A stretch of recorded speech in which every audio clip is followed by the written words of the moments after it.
কাল Christmas day ছিল বলে লোকজন কালকে ঘুরতে বেরিয়েছিল লাল রঙের জামা কাপড় পরে, আর আজকে আমি লাল রঙের সোয়েটার পরে ঘুরতে বেরিয়েছি। এটা আমার ছোটবেলার সোয়েটার। তো আমার মা জানি না কোথা থেকে এই সোয়েটারটা খুঁজে পেয়েছে এবং আমাকে বলে এটা পর। তাই আমি মাকে বলছি, মা এটা ঢুকছে না গলা দিয়ে।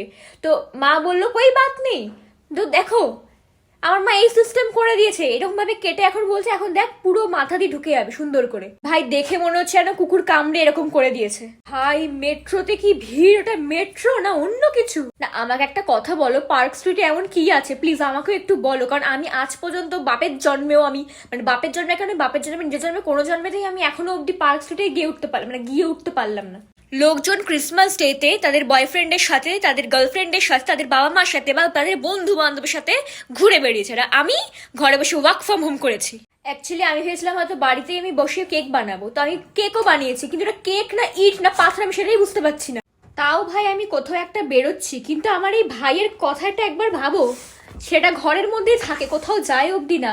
ওর তো জীবনে ক্রিসমাস বলে কিছুই নেই ভাই, একটা গার্লফ্রেন্ড অবধি নেই। আমার মা ওকে রাস্তায় গার্লফ্রেন্ড যাতে না বানাতে পারে সেই জন্য ঘরের মধ্যে প্রচণ্ড আটকে রাখে, মানে স্ট্রিক্টলি ওকে মানে বলা হয় যে না তুমি ঘরে থাকবে, তুমি এখানে এইটুকু ঘুরবে। যখন দেখে যে কোনো গার্লফ্রেন্ড নেই তখন রাস্তায় নিয়ে বের করায় হাগুমুতু করার জন্য, তার বাকি সময় সব পুরো ঘরের মধ্যে ঢুকিয়ে রাখে। মানে ভাবো, আমার ভাইয়ের কথাটা একবার ভাবো, ওর জীবনে ক্রিসমাস অবধি নেই, হ্যাঁ কি নাহি ভাই?